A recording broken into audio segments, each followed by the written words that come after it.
Hello every one, നമ്മളുടെ second chapter ആയിട്ടുള്ള magnetic effects of electric കറണ്ടിന്റെ മൂന്നാമത്തെ പാർട്ടിലേക്ക് സ്വാഗതം. ഓക്കെ, ഈ പാർട്ടിൽ നമ്മൾ ഡിസ്കസ് ചെയ്യാൻ പോകുന്നത് മോട്ടോർ പ്രിൻസിപ്പിളിനെ കുറിച്ചാണ്. ഓക്കെ, സോ ഈ മോട്ടോർ പ്രിൻസിപ്പിൾ എന്ന് കേൾക്കുമ്പോൾ തന്നെ നമുക്ക് അറിയാമല്ലോ ഇത് എവിടെയായിരിക്കും യൂസ് ചെയ്യുന്നത്. നമ്മുടെ വീടുകളിൽ ഉപയോഗിക്കുന്ന ഇലക്ട്രിക് മോട്ടോർ, അതേപോലെ തന്നെ ഇലക്ട്രിക് ഫാൻ, ഇവിടെ എല്ലാം ഉപയോഗിക്കുന്ന ഉപകരണങ്ങളിൽ ഉപയോഗിക്കുന്ന വർക്കിംഗ് പ്രിൻസിപ്പിൾ ആണെന്ന് പറയുന്നത് മോട്ടോർ പ്രിൻസിപ്പിൾ എന്ന് പറയുന്നത്. സോ എന്താണ് മോട്ടോർ പ്രിൻസിപ്പിൾ? എന്താണ് മോട്ടോർ പ്രിൻസിപ്പിൾ എന്ന് അറിയണേക്കാൾ മുമ്പ് നമ്മൾ എന്ത് ചെയ്യണം? ഒരു എക്സ്പെരിമെന്റ് പഠിച്ചിരിക്കണം. കാരണം ആ എക്സ്പെരിമെന്റിന് എക്സാമിനേഷൻ പോയിന്റ് ഓഫ് വ്യൂവിൽ ഭയങ്കര ഇമ്പോർട്ടൻസ് ഉണ്ട്. ഓക്കെ, അതാണ് ഈ എക്സ്പെരിമെന്റ്. നിങ്ങൾക്ക് ഒരു എക്സ്പെരിമെന്റ് നമ്മൾ കണ്ടിട്ടുണ്ടാവും. അതായത് ഒരു U shaped magnet A B എന്ന് പറയുന്ന ഒരു കണ്ടക്ടർ. ഓക്കെ, എ ബി എന്ന് പറയുന്ന ഒരു കണ്ടക്ടർ ഒരു യു ഷേപ്പ്ഡ് മാഗ്നറ്റിന്റെ ഉള്ളിൽ ഫ്രീ കെട്ടി തൂക്കിയിട്ടിരിക്കുകയാണ്. ഈ എ ബി എന്ന് പറയുന്ന കണ്ടക്ടറിന് ഫ്രീ ആയിട്ട് മൂവ് ചെയ്യാൻ കഴിയുന്ന ഒരു കണ്ടക്ടറാണത്. Okay, yes. ഇനി ചെയ്യാൻ പോകുന്നത് ഇവിടെ സ്വിച്ച് ഉണ്ട്. ഈ ഒരു സ്വിച്ച് ഞാൻ ഓൺ ആക്കാൻ പോവാണ്. സ്വിച്ച് ഓൺ ആക്കി. സോ സ്വിച്ച് ഓൺ ആക്കുമ്പോൾ എന്താണ് സംഭവിക്കുന്നതെന്ന് വെച്ച് കഴിഞ്ഞാൽ, സ്വിച്ച് ഓൺ ആക്കുമ്പോൾ ഈ ഫ്രീ ആയിട്ട് കെട്ടി തൂക്കിയിട്ടിരിക്കുന്ന ഈ കണ്ടക്ടർ ഉണ്ടല്ലോ എ ബി എന്ത് ചെയ്യും? ഒരു ഡയറക്ഷനിലേക്ക് ഒന്ന് ഡിഫ്ലക്ട് ചെയ്യും. യെസ്. എന്തുകൊണ്ടാണ് ഇവിടെ ഡിഫ്ലക്ട് ചെയ്തത്? സത്യം പറഞ്ഞാൽ ഈ കണ്ടക്ടർ ഫ്രീ ആയിട്ട് നമ്മൾ കെട്ടിത്തൂക്കിയിട്ടിരിക്കുകയാണ്. അതിൽ ഡിഫ്ലക്ട് ചെയ്യണമെന്നുണ്ടെങ്കിൽ അതിലൊരു ഫോഴ്സ് ആക്ട് ചെയ്യണം, അല്ലേ? ശരിക്കും ഇങ്ങനെ അതിന് ഡിഫ്ലക്ട് ചെയ്യാൻ ആവശ്യമായ ഫോഴ്സ് എവിടെ നിന്നാണ് വന്നത്? ഓക്കെ, അതാണ് ഈ എക്സ്പെരിമെന്റിന്റെ ഏറ്റവും മെയിൻ ഹൈലൈറ്റ് എന്ന് പറയുന്നത്.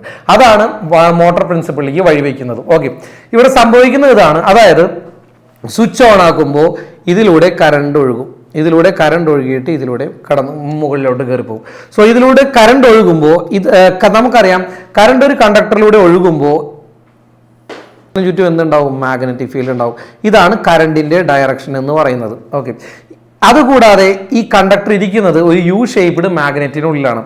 ആ മാഗ്നറ്റിന് അതിൻ്റെതായിട്ടുള്ളൊരു മാഗ്നറ്റിക് ഫീൽഡും ഉണ്ട്. ഓക്കെ, സോ ഈ കറണ്ടും മാഗ്നറ്റിക് ഫീൽഡും എന്താണ്? മ്യൂച്വലി പെർപെൻഡിക്കുലർ ആണ്. ഓക്കെ, കറണ്ടും മാഗ്നറ്റിക് ഫീൽഡും മ്യൂച്വലി പെർപെൻഡിക്കുലർ ആകുമ്പോൾ ആ മാഗ്നറ്റിക് ഫീൽഡിൽ ഇരിക്കുന്ന കണ്ടക്ടറായ എ ബിയിൽ ഒരു ഫോഴ്സ് ഉണ്ടാവുകയും അതിന്റെ ഫലമായിട്ട് ആ എ ബി എന്ന് പറയുന്ന കണ്ടക്ടർ ഡിഫ്ലക്ട് ചെയ്യുകയും ചെയ്യും. ഓക്കെ, സോ ഇതാണ് ഈ എക്സ്പെരിമെന്റ് എന്ന് പറയുന്നത്. ഇതാണ് ഈ എക്സ്പെരിമെന്റിന്റെ കൺക്ലൂഷൻ. മിക്ക സമയങ്ങളിലും പരീക്ഷയ്ക്ക് ചോദിക്കാറുള്ള ചോദ്യമാണത്. സ്വിച്ച് ഓൺ ആക്കുന്നു, എന്ത് സംഭവിക്കും? സ്വിച്ച് ഓൺ ആക്കുമ്പോൾ എ ബി എന്ന് പറഞ്ഞ കണ്ടക്ടർ ഒരു ഡയറക്ഷനിൽ ഡിഫ്ലക്ട് ചെയ്യും. ഓക്കെ, ബി ക്വസ്റ്റ്യൻ എന്താണ് അതിന്റെ റീസൺ? അതിന്റെ റീസൺ ആണ് ഈ കൊടുത്തിരിക്കുന്നത്. എന്താണ്? As the direction of the current and direction of the magnetic field are mutually perpendicular to each other. ഇതാണ് കറണ്ടിന്റെ ഡയറക്ഷൻ, ഇതാണ് മാഗ്നറ്റിക് ഫീൽഡിന്റെ ഡയറക്ഷൻ. കണ്ടോ? ഈ കറണ്ടും മാഗ്നറ്റിക് ഫീൽഡും മ്യൂച്വലി പെർപെൻഡിക്കുലർ ആണ്. കറണ്ടും മാഗ്നറ്റിക് ഫീൽഡും മ്യൂച്വലി പെർപെൻഡിക്കുലർ ആയതുകൊണ്ട് തന്നെ അതിനുള്ളിലിരിക്കുന്ന കണ്ടക്ടറിൽ ഒരു ഫോഴ്സ് ആക്ട് ചെയ്യും. ആ ഫോഴ്സിന്റെ ഫലമായിട്ടാണ് എന്ത് ചെയ്യുന്നത്? ആ കണ്ടക്ടർ ഡിഫ്ലക്ട് ചെയ്യുന്നത്. ഒന്ന് നോക്കിയേ, വൈദ്യുതിയുടെ ദിശയും കാന്തിക മണ്ഡലത്തിന്റെ ദിശയും പരസ്പരം ലംബമാകുമ്പോൾ ചാലകത്തിൽ ഒരു ബലം അനുഭവപ്പെടുകയും അതിന്റെ ഫലമായിട്ട് ചാലകം ചലിക്കുകയും ചെയ്യുന്നു. As the direction of the current and direction of the magnetic field are mutually perpendicular to each other with a each other and a force is experienced on this conductor. Okay, ഇതാണ് ശരിക്കും എന്തിലേക്ക് വഴിവെച്ചത്? Motor പ്രിൻസിപ്പിളിലേക്ക് വഴിവെച്ചത്. ശരിക്കും പറഞ്ഞു കഴിഞ്ഞാൽ motor principle ഇത് തന്നെയാണ്. Motor principle നമുക്കത് clear ആയിട്ട് ഇപ്പോൾ മനസ്സിലാവും. Okay, yes. മോട്ടോർ പ്രിൻസിപ്പിളിലേക്ക് കടന്നു കഴിഞ്ഞാൽ ഇപ്പൊ ഈ പറഞ്ഞ കാര്യം തന്നെയാണ് എന്ത് ചെയ്തിരിക്കുന്നത്? ഒരു പ്രിൻസിപ്പിൾ ആയിട്ട് നമ്മൾ പറയുന്നത്. അതാ നോക്കിയേ, A conductor which can move freely and which is kept in A magnetic field. ഒരു മാഗ്നറ്റിക് ഫീൽഡിൽ ഫ്രീ ആയിട്ട് മൂവ് ചെയ്യാൻ പറ്റിയൊരു കണ്ടക്ടർ എ ബി ഇരിക്കുന്നു. ഓക്കെ, അങ്ങനെയാണെങ്കിൽ it will experiences A force when the current passes through it and it moves. അതായത് free ആയിട്ട് move ചെയ്യാൻ പറ്റിയ ഒരു കണ്ടക്ടർ ഒരു മാഗ്നറ്റിക് ഫീൽഡിൽ ഇരിക്കുകയാണെങ്കിൽ അതിലൂടെ കറണ്ട് പാസ് ചെയ്യിച്ചു കഴിഞ്ഞാൽ ആ കണ്ടക്ടറിൽ ഒരു ഫോഴ്സ് ആക്ട് ചെയ്യും. അതിന്റെ ഫലമായിട്ട് ആ കണ്ടക്ടർ ഡിഫ്ലക്ട് ചെയ്യുകയും ചെയ്യും. ഇതാണ് എന്തെന്ന് പറയുന്നത്? മോട്ടോർ പ്രിൻസിപ്പിൾ എന്ന് പറയുന്നത്. ഇങ്ങനെ ഏത് ഡയറക്ഷനിലാണോ ഡിഫ്ലക്ട് ചെയ്യുന്നത് അതൊരു ഫോഴ്സ് കൊണ്ടായിരിക്കുമല്ലോ ഡിഫ്ലക്ട് ചെയ്യുന്നത്. ആ ഫോഴ്സിന്റെ ഡയറക്ഷനിലായിരിക്കുമല്ലോ ഡിഫ്ലക്ട് ചെയ്യുന്നത്. ആ ഫോഴ്സിന്റെ ഡയറക്ഷൻ നമുക്ക് കണ്ടുപിടിക്കാൻ കഴിയും. ആ ഫോഴ്സിന്റെ ഡയറക്ഷൻ കണ്ടുപിടിക്കാനുള്ള ലോ ആണ് Fleming's left hand rule. Okay, yes. അതേപോലെ തന്നെ നമ്മുടെ മിക്സി ആയിക്കോട്ടെ, ഇലക്ട്രിക് മോട്ടോർ ആയിക്കോട്ടെ, ലൗഡ് സ്പീക്കർ ആയിക്കോട്ടെ, ഇതെല്ലാം വർക്ക് ചെയ്യുന്നത് എന്തിനെ ബേസ് ചെയ്താണ്? ഈ മോട്ടോർ പ്രിൻസിപ്പിളിനെ ബേസ് ചെയ്താണ് വർക്ക് ചെയ്യുന്നത്. നമുക്ക് ഇതിന്റെ മലയാളം ഒന്ന് നോക്കാം. യെസ്.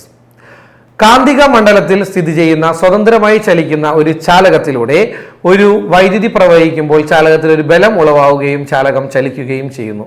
ഇതാണ് എന്തെന്ന് പറയുന്നത്? മോട്ടോർ പ്രിൻസിപ്പിൾ എന്ന് പറയുന്നത്. ഭയങ്കര ഇമ്പോർട്ടൻ്റ് ആണ്. It's very very very important. പരീക്ഷയ്ക്ക് എന്തായാലും ചോദിക്കുന്ന ഒരു ഷുവർ ക്വസ്റ്റ്യൻ ആണ് മക്കളെ, ഉറപ്പിച്ചോ. 3 മാർക്ക്. യെസ്. ഇനി നമ്മളിവിടെ നോക്കുന്ന കാര്യമാണ്, അതായത് ഫ്ലെമിങ്ങിന്റെ ഇടത് കൈ നിയമം. ഞാൻ പറഞ്ഞു ഈ മോട്ടോർ പ്രിൻസിപ്പിൾ ആണ് എന്ത് ഫോഴ്സിന്റെ ഡയറക്ഷൻ കണ്ടുപിടിക്കാൻ സഹായിക്കുന്ന മോട്ടോർ പ്രിൻസിപ്പിൾ പറഞ്ഞപ്പോൾ നമ്മൾ പറഞ്ഞൊരു കാര്യമുണ്ട്. എന്താണത്? ഒരു ഫ്രീ ആയിട്ട് മൂവ് ചെയ്യാൻ കഴിയുന്ന ഒരു കണ്ടക്ടർ, ആ കണ്ടക്ടറിലൂടെ ഒരു കറണ്ട് പാസ് ചെയ്യുമ്പോൾ അതിലൊരു ഫോഴ്സ് ആക്ട് ചെയ്യും, ആ കണ്ടക്ടർ ഡിഫ്ലക്ട് ചെയ്യുകയും ചെയ്യും. ആ ഫോഴ്സിന്റെ ഡയറക്ഷൻ കണ്ടുപിടിക്കാനുള്ള റൂളാണ് ഫ്ലെമിങ്സ് ലെഫ്റ്റ് ഹാൻഡ് റൂൾ അഥവാ ഫ്ലെമിങ്ങിന്റെ ഇടത് കൈ നിയമം എന്ന് പറയുന്നത്. സോ നമുക്ക് നോക്കാം, ഒരാളുടെ ഇടത് കൈയിലെ 3 വിരലുകൾ മ്യൂച്വലി പെർപെൻഡിക്കുലർ ആയിട്ട് പിടിക്കുക. അങ്ങനെയാണെങ്കിൽ നമ്മളുടെ ചൂണ്ടുവിരൽ മാഗ്നറ്റിക് ഫീൽഡിന്റെ ഡയറക്ഷൻ ആയിരിക്കും, അതേപോലെ തന്നെ നടുവിരൽ കറണ്ടിന്റെ ഡയറക്ഷൻ ആയിരിക്കും. അങ്ങനെയാണെങ്കിൽ തള്ളവിരൽ തരുന്ന എന്തിന്റെ ഡയറക്ഷൻ ആയിരിക്കും? ഫോഴ്സിന്റെ ഡയറക്ഷൻ ആയിരിക്കും. ഇതാണ് എന്തെന്ന് പറയുന്നത് ഫ്ലെമിങ്ങിന്റെ ഇടത് കൈ നിയമം പറയുന്നത്. ഇടത് കൈയുടെ തള്ളവിരൽ, ചൂണ്ടുവിരൽ, നടുവിരൽ എന്നിവ പരസ്പരം ലംബമായിട്ട് പിടിക്കുക. ചൂണ്ടുവിരൽ കാന്തിക മണ്ഡലത്തിന്റെ ദിശയും നടുവിരൽ വൈദ്യുത പ്രവാഹ ദിശയിലുമായാൽ തള്ളവിരൽ സൂചിപ്പിക്കുന്നത് ചാലകത്തിന്റെ ചലന ദിശയായിരിക്കും. ഇതാണ് ഫ്ലെമിങ്ങിന്റെ ഇടത് കൈ നിയമം. യെസ്. ഇനി അതിന്റെ ഇംഗ്ലീഷ് നമുക്ക് നോക്കാം. Yes, stretch, hold your forefinger, middle finger and thumb of your left hand in a mutually perpendicular direction as shown in this figure. If forefinger indicates the direction of magnetic field and middle finger indicates the direction of current, then the thumb will gives you the direction of motion of the conductor. അപ്പോൾ മക്കളെ ഇത്രയും ഉള്ളൂ എന്ത് motor principle പറയുന്നത്. Okay, motor പ്രിൻസിപ്പിളും ഫ്ലെമിങ്ങിന്റെ left hand റൂളും ഭയങ്കര important ആണ്. എന്തായാലും നോക്കിയിട്ട് വേണം പോകാനായിട്ട്. ഒരു 3 മാർക്ക് ഇതിൽ നിന്നും മാത്രം നമുക്ക് കിട്ടും. ഓക്കെ.